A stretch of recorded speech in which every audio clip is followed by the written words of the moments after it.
Hi, good morning, people. Dobré ráno, přátelé. So I hope you like the first practical step. Doufám, že se vám líbil první praktický krok. As through your natural senses, messages enter, make sure you don't allow the message to enter with it that God is not good. Řekli jsme si, že do vás skrze přirozené smysly vstupují informace. Nedovolte tedy, aby do vás vstoupily informace s tím, že Bůh je špatný. A za druhé, always magnify him in his goodness and not your circumstances. vždy jej vyvyšujte za jeho dobrotu a neohlížejte se na okolnosti. You see, I already kind of touched on it, but the first one is different. The first one is you do it to guard your heart. Už jsem se toho trošičku dotkl, ale ten první bod je jiný. Souvisí s tím, že máte chránit své srdce. Now, what you do is you literally make a choice. Nyní však činíte vědomou volbu To magnify God's goodness above any circumstance that you see. vyvýšit Boha nad všemi okolnostmi, které vidíte. What do we usually do when we go through difficult things, especially things that we don't understand? Co obvykle děláme, když procházíme okolnostmi, kterým nerozumíme? Or things that in our mind God should not allow to happen. A nebo věcmi, které podle našeho názoru Bůh by neměl dopustit. What do we usually do? Co obvykle děláme? Come on, let's be honest. Normally we magnify our circumstances. Buďme upřímní. Obvykle zveličujeme tyto okolnosti. Normally we talk to everybody about the difficult time that we are going through. Obvykle s každým hovoříme o těch těžkostech, kterými procházíme. Think about it. Přemýšlejte o tom. Magnifying works very, very simple. Zveličování funguje velice jednoduše. If you take a magnifying glass, Když si vezmeme lupu and you put it to a thing, a přiložíme ji k nějaké věci, the closer you put it to the object, the bigger the object comes. čím více ji přiblížíme, tím větší ten předmět je. Does the object actually get bigger? Je ten předmět ve skutečnosti větší? No. Ne. The object remains the same size. Ten předmět má stále stejnou velikost. But in your perception, this object is bigger. Ale v rámci vašeho vnímání ten předmět je You větší. can actually see it bigger. Vidíte ho větším. That's exactly what happens with magnifying God's goodness or magnifying our circumstances. Přesně tak to funguje s okolnostmi nebo s Boží dobrotou.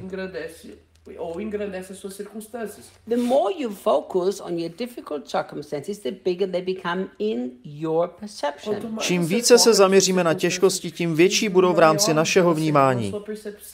And now, because you focus less on God's goodness, his goodness becomes small in your perception. A díky tomu, že se méně zaměřujeme na Boží dobrotu, tím menší v našich očích bude.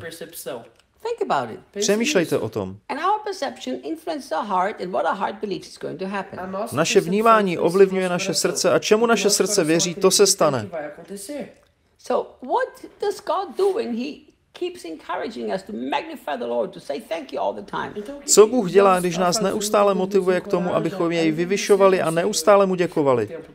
It's not because he needs it, it's because we need it. Není to kvůli tomu, že on by to potřeboval, ale že my to potřebujeme. You really think that before God created man who magnified him and praised him and loved him, God was lonely and confused and didn't know what to do with his time? Myslíte si, že dříve než Bůh stvořil člověka, který jej vyvyšoval, chválil a miloval, že byl osamocený a zmatený a nevěděl, co dělat se svým volným časem? God is self-sufficient. Bůh je soběstačný. So when we are encouraged to magnify him at all times, to say thank you all the times, it's for us. Když se tedy povzbuzujeme, abychom jej vyvyšovali a děkovali mu, je to kvůli nám. Why is this so important to understand? A proč je to důležité pochopit? Because the bigger you make God's goodness in your perception, Čím větší uděláme Boží dobrotu v našem and vnímání the smaller you make your circumstances in your perception, a čím menší budou okolnosti v našich očích, the easier you will navigate through this difficult time. tím jednodušeji projdeme obtížnými situacemi a obtížnými časy. So whatever you go through, just begin to magnify God and do not magnify your circumstances. Ať už tedy procházíme čímkoliv, vyvyšujte Boha a nezveličujte okolnosti. Do you know what's very interesting? Víte, co je zajímavé? Jesus clearly said when he talked about faith, Když Ježíš mluvil o víře, tak jasně řekl, you have to have faith in your heart and no doubt. že musíme mít víru ve svém srdci a nepochybovat. And then you speak to the mountain. A pak můžeme promluvit k hoře. What have we done? Co děláme my? We get together and we talk about the mountain. Sejdeme se a hovoříme o hoře. Oh, the doctor said this. Oh, my circumstance this. Oh, my bank account said that. Doktor mi řekl tohle, takové mám problémy, tolik peněz mám na účtu. You know, so all the time we magnify our circumstances, diminish the goodness of God, and then we wonder why we don't experience it. Neustále tedy zveličujeme okolnosti, snižujeme Boží dobrotu a divíme se, že ji nezakoušíme. I'm not saying deny your circumstances. Neříkám tím, abychom popřeli okolnosti. But I'm saying don't you magnify them, don't make them bigger. Říkám pouze, abychom je nezveličovali, nedělali je většími. Especially don't make them big in your perception. Nedělejte je většími ve vašich očích. Because your heart becomes so easily filled with doubt if we focus on the wrong things. Když se totiž soustředíme na špatné věci, srdce se naplní pochybami.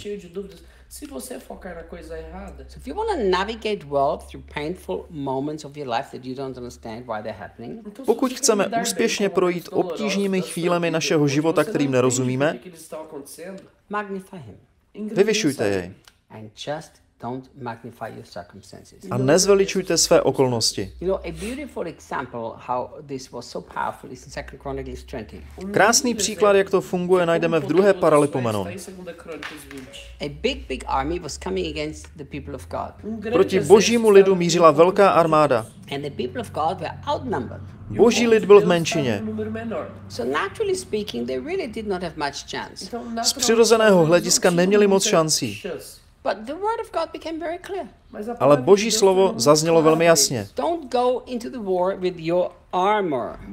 Nechoďte do války se svou zbrojí. Go praising God. Jděte a chvalte Boha. And they put the musicians ahead of the army. Před armádu tedy postavili hudebníky And they kept saying, and the Lord, he's good and his mercy endures forever. a ti vyvolávali: Hospodin je dobrý a jeho milosrdenství je věčné. And God gave them an incredible victory. A Bůh jim dal veliké vítězství.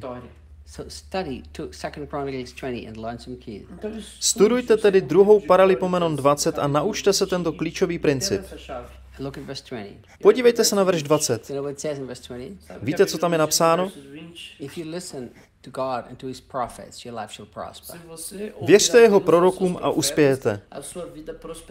So I'm his prophet. Já jsem jeho prorok And he and I say the same thing. a říkám vám stejnou věc.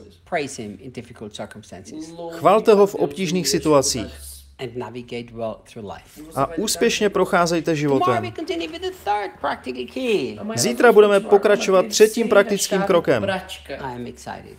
Jsem nadšený. See you tomorrow. Uvidíme se zítra.